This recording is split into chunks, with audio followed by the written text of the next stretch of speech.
Good morning, everybody. Let me just mute everybody.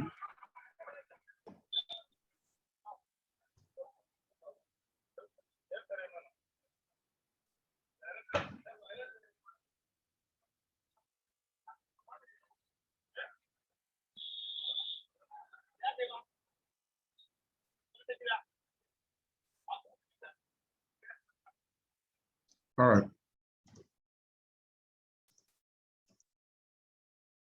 Good morning, everybody. Today we will be looking at the marketing mix elements, which is Module 2, Study Session 1 in your course materials.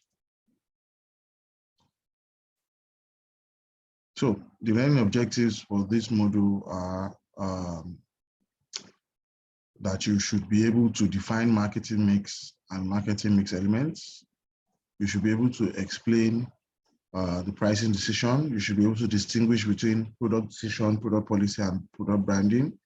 You should be able to discuss promotion and promotional methods. And you should be able to explain the term marketing distribution or place, which is the final element of the marketing mix. So what is the marketing mix? The marketing mix elements are the factors or variables that are used to formulate marketing strategies. So companies use them in order to facilitate their road to market, how they move their product, from the point of manufacture all the way to the customer. You understand all the decisions that have to be made, how they intend to inform the customers, how they intend to persuade them to buy, and how they the price that they would be charging for the product. So there are so many, there are so many ways that you can modify this marketing mix element in order to form a viable marketing strategy. So the marketing mix elements are what we call price, which is the price that the product is sold for, the product itself, because you have to develop the product itself. The place, which is how you move it from the factory to the final consumer, and then promotion. So altogether, we call this the 4 P's of marketing, these 4 elements. As you go on, you will find out that there are more P's. There are more elements that have emerged over the years, but these 4 are the most basic, and at your level, that's where we will stop. If you intend to further your studies, you might later learn about the remaining, the P's. There are so many of them, but at your level, the 4 P's is adequate. So let's look at the first one, price. Price is the amount of money for which a product is offered, sold, or bought. So when you go to the market, what you pay for anything you buy in the market is the price of that product. So there's a difference between price and cost. Cost is how much it takes to produce that product, how much the manufacturer spends when it's trying to produce that product. That's the cost. But the price is how much the consumer pays to acquire the product at the end of the day. And there are several factors that would influence what price is set for a product. The first one is the stage in the product life cycle. Every product has a life cycle. There are products that are new in the market. There are products that are matured. There are products that are even fading out of the market. So where you are, whether you are new, when you are new, you can't go and be setting high price. And it's only, you can only try and stabilize your price at the point where you get to, a matured point in the product life cycle. And of course, when your product is fading out, you begin to adjust your price downwards so that at least you can sell off the remaining units that you have. Another factor that would affect the price is product differentiation. Is your product one that, something like common salt, for instance? You can't have anybody coming in and saying, my own common salt is the best. You understand? Because everybody else, Dangote has the same common salt that Mimi has that, what do this making Mimi? You understand? Salt is salt. It's just, you are just going to package it and brand it in your own name. But there's not a lot of difference between the two different kinds of Mr. Chef salt and Dangote salt. There's not a lot of difference. They are both going to be selling you salt. So the price difference between Dangote salt and Mr. Chef cannot be very high. You understand? So, and if anybody wants to come in with another brand of salt, he cannot go and say he wants to set a price that is higher than Dangote. Nobody will listen to him. So, and of course, in the reverse case, where there is a large difference, there's a large difference between Mercedes-Benz and Toyota in terms of quality. So you don't expect them to go for the same amount of money. You understand? So product differentiation, how the amount of difference between the product will significantly affect what price that product can be sold for. Another one is, another factor is customers' buying patterns. You know, there are some times that customers, like for instance, once the rainy season starts, there are some products that you buy less of, things like ice cream, because it's already cold. So you are likely to buy less of cold things, less of cold drinks when the rainy season starts. And you are likely to buy more of tea and hot drinks and, you know, drinks that can warm you up. And that buying pattern, the people selling tea, you will see that at that point when you know that it's rainy season, you will make sure that the price of the tea is slightly higher. And those selling ice drinks will try to, you know, reduce the price, you know, and they will try to make sure that there's a balance such that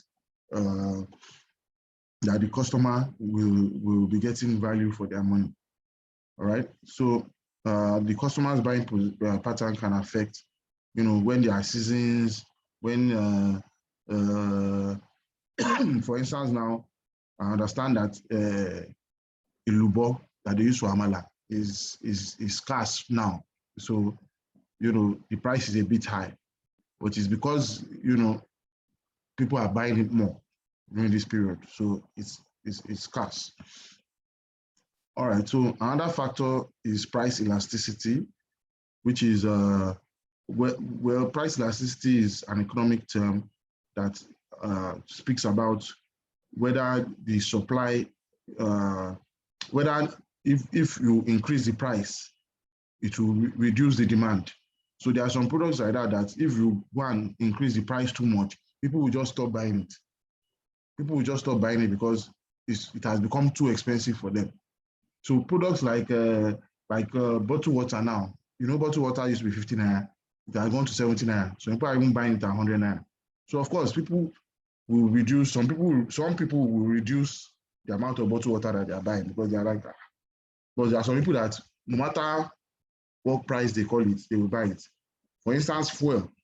Fuel has a low price elasticity because no matter how much they put on fuel, even if we hear that they are trying to put it at 380 naira now, even if they make it 380 naira, would that stop us from buying? It won't. We will still buy it because we need it.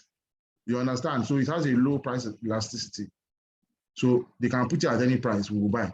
But there are some products that if they put at any price, if they go and increase the price too much, you will just stop buying it, you know, and that has to do with price elasticity.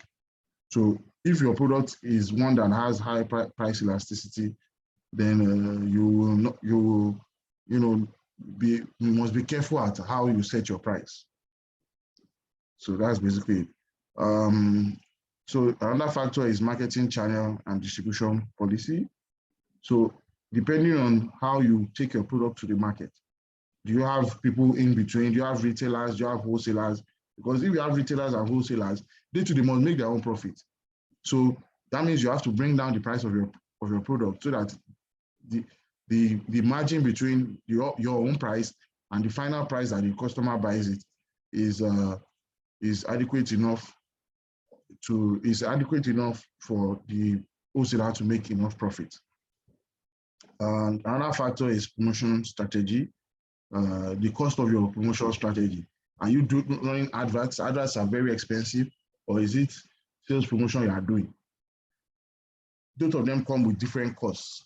So the one that you choose will determine how much, because that cost must be added to the price of your product. So the promotional strategy you choose will determine how much is added, how much overhead is added to your product, and how much you can eventually sell your product. Then, of course, we also have competition. Competition is a serious factor, because if your competitor is selling at a lower price than you, and there's not much difference between what you both of you are offering, then of course you'll be having issues with getting sales. And the final one is government policy. If the government raises tax and is not out of your business, for instance, I remember that sometime, I think that was 2 years ago, when Lagos State started taxing Uber rides. Uber and Bolt, they started taxing them, giving them serious bills. So they had to buy active permits, they had to buy special permits and licenses and everything. And it was a form of tax. And of course, the drivers complained to Uber, and Uber had to reduce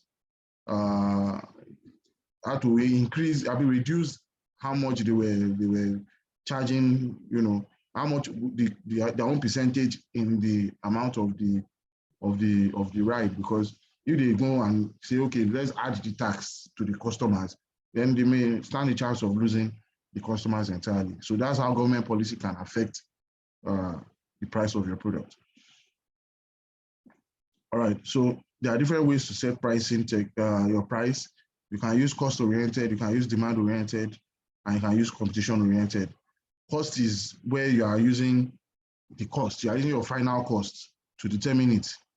You understand? So if your final cost is 100 naira, you might say, okay, I want my profit to be 30%, so you sell at 130.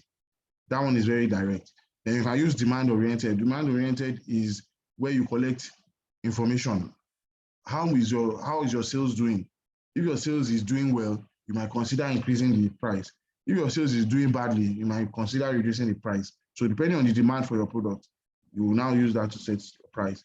The third way is competition-oriented. So you look, what is my competitor? What price are they using? And you use that to factor and look at how you can undercut them, how you can set lower than them. So those are the three pricing techniques that we have. Now let's look at what product is. What is a product? A product is anything that is offered for attention, acquisition, or use. So it can also be defined as a set of tangible or intangible attributes that the seller offers to the consumer. Why do we say tangible? We say tangible because some products are physical. You can see them, you can touch them. They have shape, they have color, they have size, and all that. So those are tangible assets, all right, or tangible attributes. But you can also have intangible. You can have your service. Your service can be a product. For instance, you have laundries. The laundry, they have a product they are selling now. They are selling you, that laundry service that will take your clothes from being dirty to being clean. You understand? So that's intangible. You can't see the service, you can't touch it. You understand? But it is still a product because it is offered for sale, and there are people buying it. You understand? So, so there are different ways to classify what a company will offer as a product. You can have a product mix, which is the range of the company's products. So all the company's products, for instance, we have Rekit Benkisa, the guys that do jig, and they do jig, they do toilet cleaner, this toilet cleaner, try to remember the name. Anyway, they have different kinds of products. They have soaps and they have dishwashers and all that. So all those products are offered by the same company. So all those products together make up the product mix of the company. Now, the next way to classify it is product line. So this is a product that is meant for this particular set of people. You understand? So in that example of Rekit Benkisa, they have, they also do industrial chemicals. I don't know if you're aware, they do industrial chemicals. So you as a producer can go and buy your industrial chemicals from them. And they also do the one that is targeted for consumers, housewives who want to buy products, cleaning products for their house. So now they have a product line for consumers, you know, which is the Jig and the Harpic, yes, and the Harpic and so on and so forth. And then you have the industrial one, which is for people that are going to buy their chemicals as raw materials for their own production. So those are two different product lines that one company has. Another way to classify it is product width, which is the number of product lines contained in the product mix. Now we just looked at Reckitt and we said, okay, they have one for customers and they have one for other producers. So you can see that that company has two product lines, and that's the product width of that company. You understand, the product lines. And then you can also look at the product mix depth, which is the number of products in a product line. Like for the consumer ones now, we said they have Jig, they have Harpic. For the industrial one, they might be selling it as maybe hydrochloric acid, or I don't know the names of their industrial chemicals, but they would have different chemicals that they're selling. And, you know, so all the products in one product line make up the product mix depth. And so they have what we call the product concept. So the product concept is for every product, every product is broken into three main parts. The first one is the formal product, which is what you can see and touch, or what you can hear about. This person is offering laundry, so it can be a service. This person is offering laundry. That's the formal product. It's telling you that what I do is laundry. My product is laundry. My product is a bottle of water. My product is sanitizer. So it is what that person is telling you he's selling. That's what we call the formal product. Now we also have the core product. That core product is what you get at the end of the day. Because when you buy bottled water, you are not buying just bottle. You are not going to buy it just to go and sit down and look at it. You are buying it because you want to quench your thirst. So the core product in that situation is, you know, the water that you want to use to quench your thirst. What the amount of satisfaction you feel by the time you purchase that product. So if you buy laundry, you are not the service that they are giving you. What is your satisfaction? What do you get at the end of the day? You get clean clothes. So that's the core product. What you get at the end of the day, what satisfies you at the end of the day is the core product. Apart from them saying laundry, imagine if they say they are doing laundry, but they bring back dirty clothes after you've given it to them. Have they done anything? They've not really done anything. They've not satisfied you. So you didn't get the core product. The core product is what you get at the end of the day, which gives you satisfaction. You understand? So the bottled water, if you buy bottled water and you don't drink it, you don't get the satisfaction of having bottled water. Especially if you buy a chilled bottle of water that is cold, you know, and you don't have time to drink it. So you put it down and it gets hot. At the time when you bought it, you wanted to drink a chilled bottle of water. But because it has gotten hot, you lost except you put it back in the fridge and, you know, to chill it again. But you would have lost that satisfaction that you earlier wanted to achieve, which was to, you know, quench your thirst with a chilled bottle of water. All right. So that's the core product. Then we have what we call the augmented product. So that augmented product is the totality of the core product and the formal product. So it is you get your physical bottle of water, and then you also get that thirst. You pay for your laundry, you get the laundry service, and you also get clean clothes. So, and then any other benefits. So the augmented product is your formal product, your core product, and any other benefits that may arise from the purchase of that product. So it is the totality of everything that you achieve once you buy a product. That's what we call the augmented product. Now, once you have been able to determine what your product is, you need to be able to brand it to make sure that people know that this one is mine. This one is different from that other one. You understand? So product branding is the act of naming or establishing brand name, brand mark, or trademark for a product in order to make customers identify the product from that of the competitors in the market. So you are branding it so that people know that this one is different from the one that Mr. A, for instance, is selling. And the objectives of product branding is to gain strong control of the market by making consumers have interest in the product and go for it at the expense of other products. So you have to make sure that your product branding is fine. It's, you make sure that you package it well so that when people see it, it will be like, this one is of better, quality. It's better I go for this one. You understand? Then another objective is to reach a selected target market with unique brand that suits their taste. So you know that your packaging must suit the taste of your target market. For instance, if a Mercedes-Benz hopes to remain in business, they must make sure that by the time they are doing their packaging, when they are doing their, when they are launching their product, they will, do a fancy party. They will make sure that, get personalized invitation. They will, a lot of work goes into it to make sure that that brand is seen as a luxurious brand. You understand? They can tell everybody, yeah, come to the south of France and let's, do a high-class party that everybody will be feeling happy with. So, it's all part of the branding, and you must make sure that you suit the taste of your target market.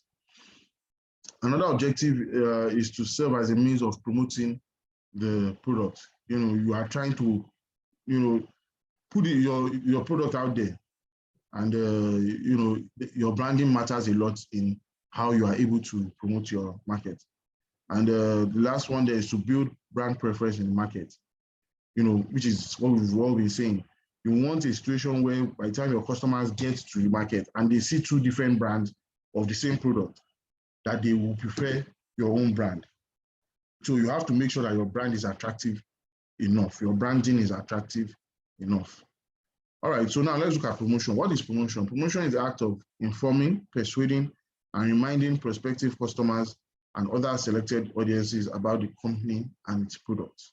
So you are just pushing out the information about your product. You are making sure that the customers are getting all the information they need in order to be able to make the decision to buy your product.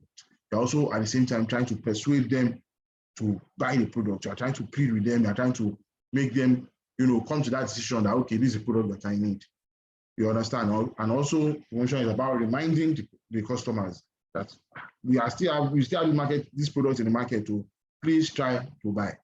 So promotion is, informing, persuading, and reminding the customer about your product. And we have different ways that we do this promotion. We can either have personal selling, which is one-to-one.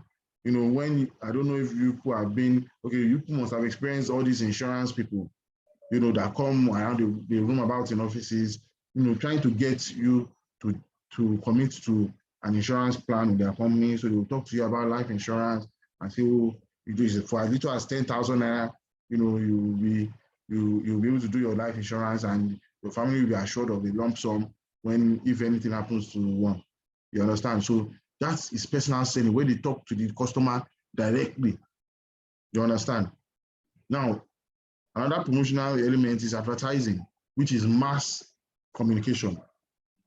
Where you just broadcast your message on audiovisual platforms, and also in writing, newspapers, all that. You just broadcast it, and and you hope that it gets to your customer, because there's no way to actually know that it has gotten to your customer. So advertising is more of mass promotion. Then you have sales promotion. Sales promotion is what happens when companies say, oh, buy one, get one free. When you go to supermarkets and you see people there saying, oh, test this product, or somebody, you see a lady that is selling drinks and she'll say, have a taste of the drink that I'm selling, is free of charge. So they are trying to get you to try the product in the hope that when you try it, you like it, and then you buy more. So sales promotion is used to stimulate sales on a short-term basis. That's very important to know. Everything in promotion, all parts of promotion is about, of course, stimulating sales. But you may want, for some reason, maybe you want to, this is the end of the year, you want to close your books, or you have some excess stock and you want to just get rid of it. So you just do sales promotion so that you can just stimulate rapid sales. But sales promotion is usually for a short period of time. You will not see many companies, or well, maybe they don't know what they are doing, but you will not see many companies saying, oh, we will continue to leave somebody in a supermarket and people continue to go there and be testing it. When you don't want to, that means people just be going there to drink your free drink. You understand? So a sales promotion usually has to be for a short period. Then we also have public relations, which is about managing all the different kinds of publics. And we say publics because there are different people. Anybody the company comes in contact, a business comes in contact with, is a public. So the public is the consumers, the people that are buying from you, the customers, the government, the employees inside your business. They are part of the public. You have to manage them, otherwise they will not give you their best. So the suppliers that are supplying your raw materials, the middlemen, the retailers, the wholesalers, even the people that are seeing your adverts. You understand that they've never bought your product before, but they can see your adverts. They are part of the public. So public relations is about managing all these people and making sure that your company is being viewed in a good light. All right. And then the last one we have there is publicity. Now, publicity is an unpaid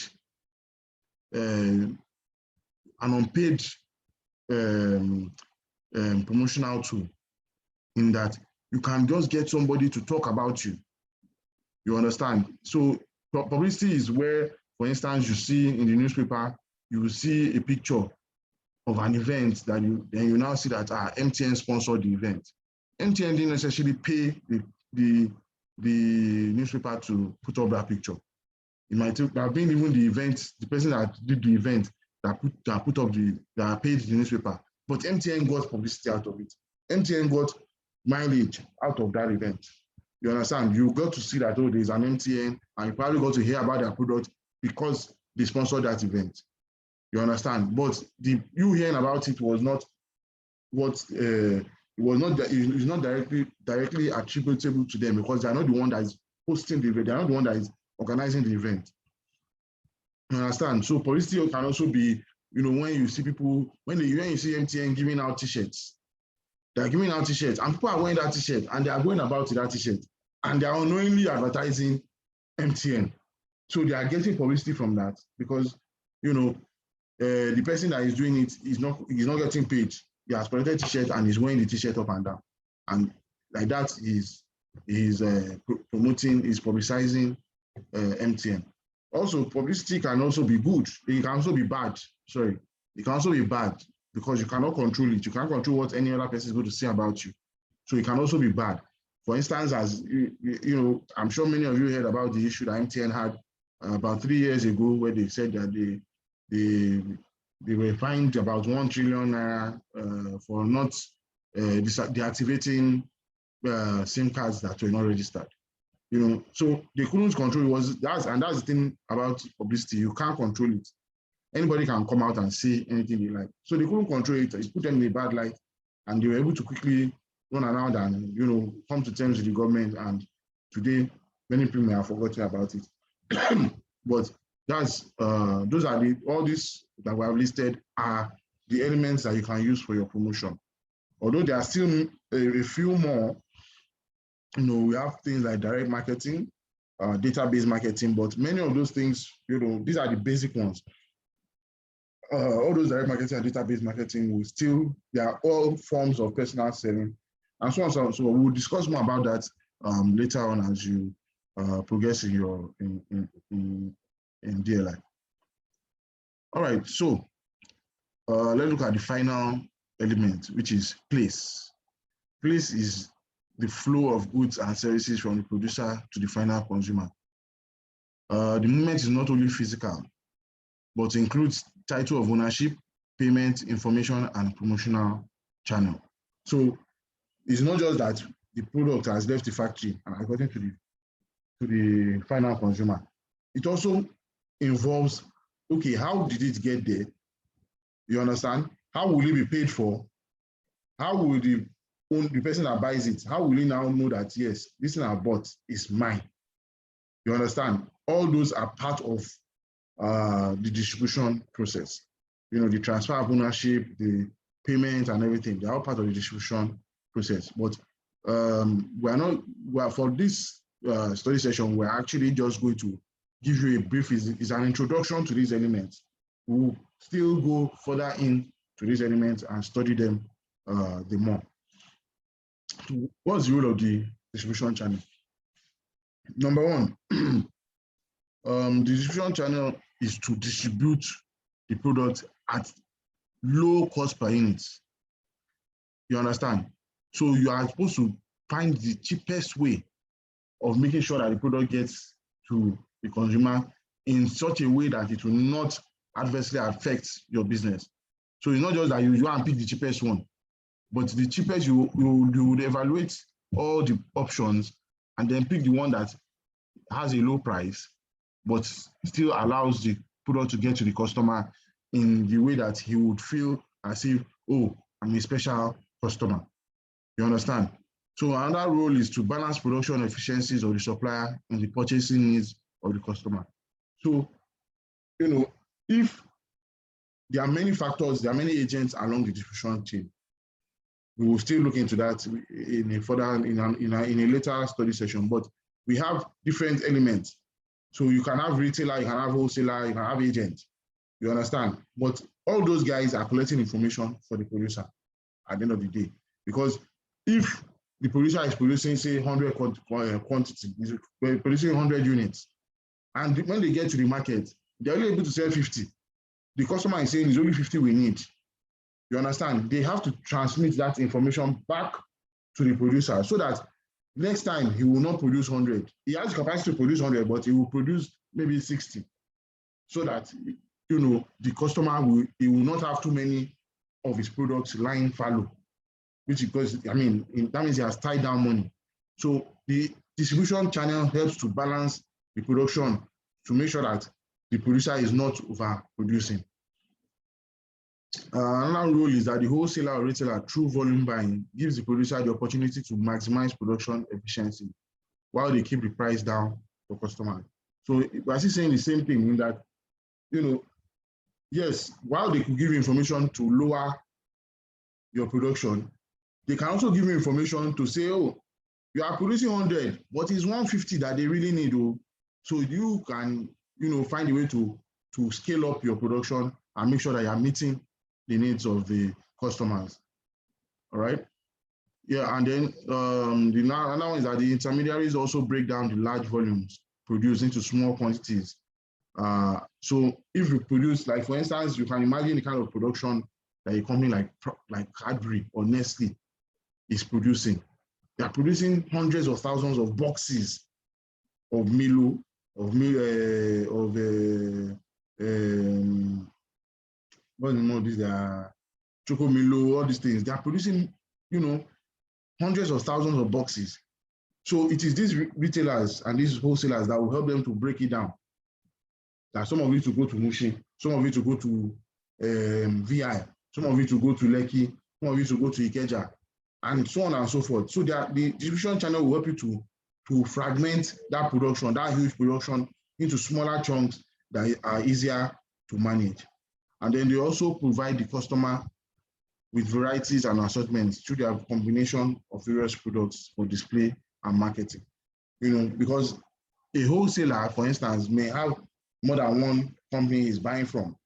So he might be selling Nigerian bottling company products and selling Pepsi at the same time.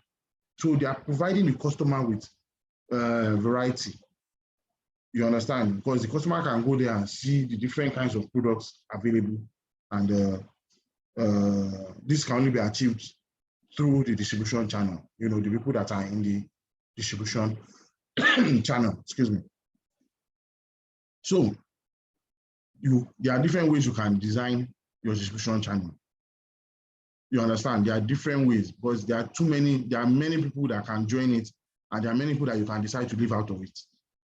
So you have to choose the channel design that will pay your product, that will pay you as the producer.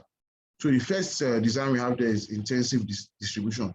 This one is adopted mainly by people like Nestle, like Cadbury, who are producing large quantities. So they use intensive distribution, which is that they will use everybody, they will use all the elements possible in the distribution channel. They will use retailers, they will use wholesalers, they will use agents, they will use everybody. You understand? So it's intensive distribution about using all available resources, using all available options to move your product. That is, you are just pushing it out anybody that can just go, let the product just go. You understand? So it's only for people who are producing products in large quantity. Another distribution channel is selective distribution. This is where you will see somebody saying, my product is for people that are not producing too many large quantities. You understand? Or people that want to maintain a certain class. So they will say, my product can only be sold in this place, in this place, in this place. Anything outside that, I'm not doing. So you get that from high-end brands like Gucci, like Hugo Boss. They won't just go and open shop in Yaba now. It's not possible. Yes, you might have people selling Hugo Boss or Gucci in Yaba, but they are not buying directly from the company. So they want to buy from the places where the company says, oh, I want to sell. And then they are now taking it to Yaba to go and try and resell. But the company itself is picking the places where they can sell their property. You understand? So another channel design we have is exclusive distribution. Exclusive distribution is where you will just say, look, everything I'm producing, only this, I will only sell through this person. And that's usually used when you have multinationals, where you have companies that are producing and shipping to different countries. You understand? So in that country, they can say, this is the only person I'm dealing with in this company. I don't want to be having a headache. Let anybody that wants to buy it, go and buy from this guy in this country. This is the person that I'm dealing with in this country. You understand? And so on and so forth. So that at the end of the day, they only have maybe like 4 or 5 people that they are dealing with, even though they are active in 5 countries. They only have 4 or 5 people that they are dealing with, and they are okay with that. So that's what we call exclusive distribution.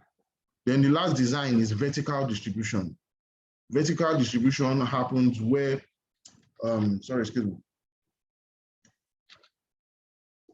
Vertical distribution happens where the producer will now go and open his own shop and say, and hire somebody and put the person there. And as he's producing, he'll only be putting it in his own shop. You understand? So anytime you want to buy it, you must buy from his shop. Nobody else is he's not going to sell to anybody else. You must buy directly from him. So vertical distribution is where the producer is going directly to the customer. So it works more for smaller businesses. Like for instance, somebody who is baking cakes or baking meat pie or whatever, you will only be able to buy that meat pie in his own shop. He's not supplying any other person the meat pie. So it's mostly for smaller businesses. All right, so those are the 4 designs of distribution channel that we have. Please, if you have any questions, just send it to the chat and I'll take it after the presentation. So we've come to the end of the study session. This is a summary. We've been able to look at the marketing mix and its elements. We've examined price definition, pricing techniques, and factors influencing pricing. We've also looked at product definition, the classes of product offerings, and the product concept. And we went ahead and looked at product branding and objectives of product branding. And we also looked at promotion and promotional elements. And finally, we discussed place and the rules of the distribution channel and the design of the distribution channel. So that brings us to the end of the presentation. I will take your questions now if you have any.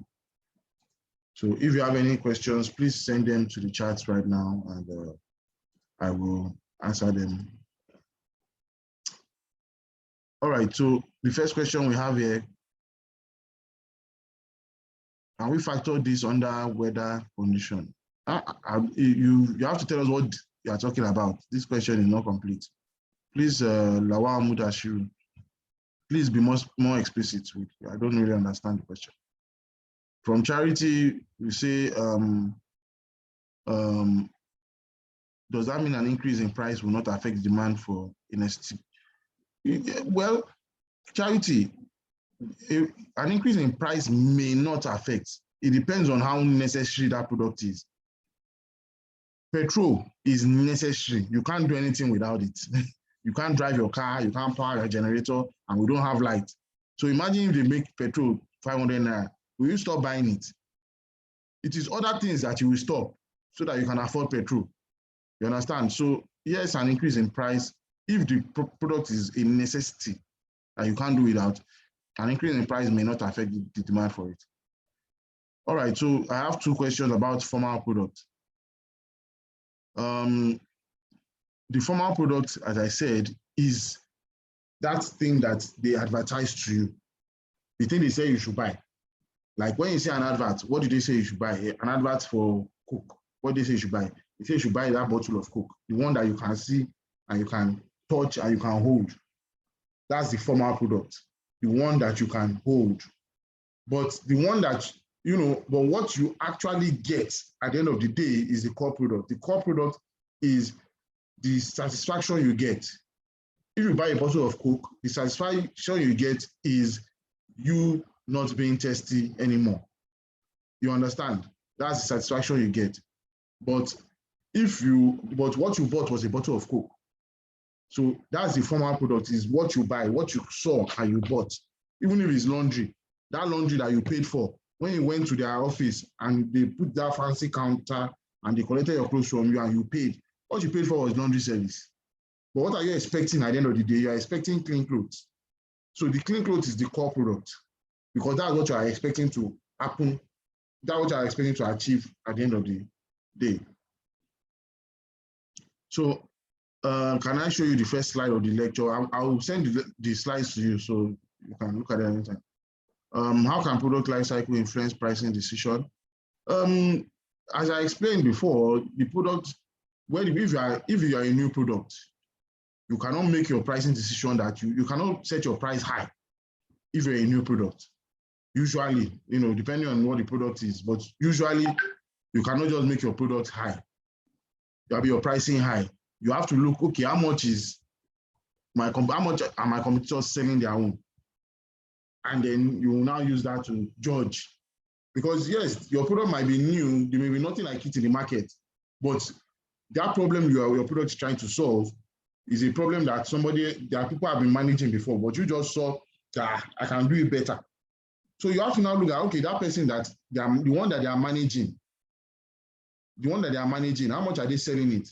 Because if you make your own too much higher than how much they are selling that, nobody might buy you. So if you are still new, you want to make your pricing decision, it will be a bit lower. When your product has matured, then you can increase the price a little, because now people are using it, you now have customers and everything.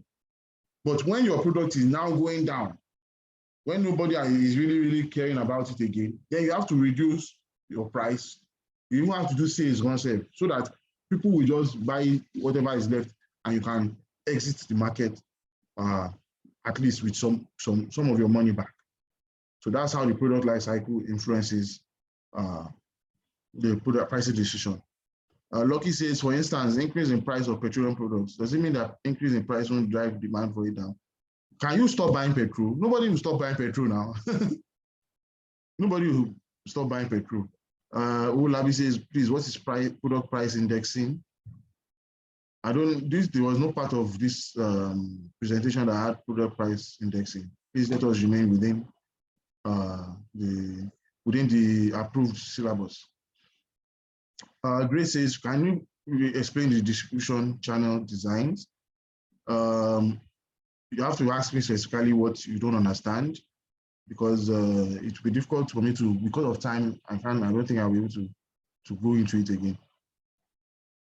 Shed more light between cost and price. Cost is the total amount that the producer incurs in producing the product. So cost is paid by the producer. Price is paid by the consumer. Price is the amount that the consumer will pay to buy the product. All right. Okay, so product width and product width is the number of products within the number of product lines that the company has. So the company might have an industrial product line and might have consumer product line, you know, and those are so two product lines, and that's the product width. The product mix depth is how many products in each product line. So you have consumer products. How many products there? I gave the example of Rekit Benkisa. They have Jig, they have Hapik, they have different kinds of, they have this car wash and all that. All those are consumer, is within the consumer product line.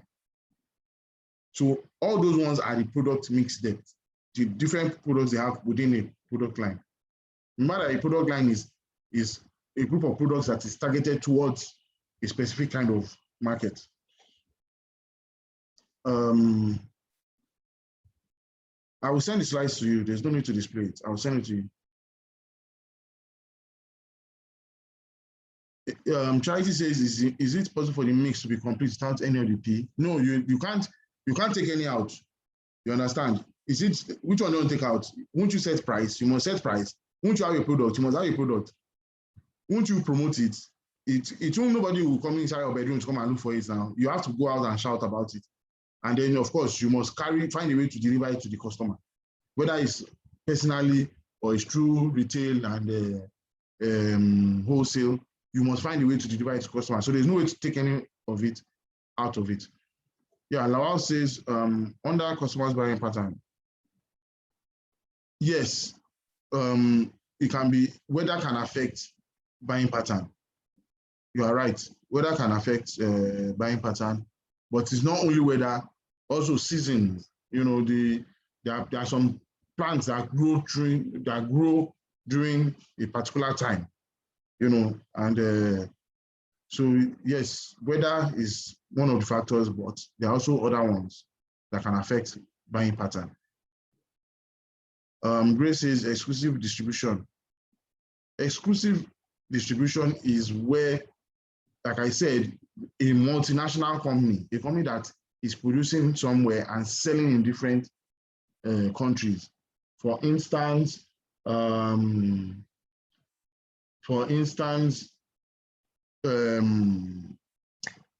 Domino Pizza.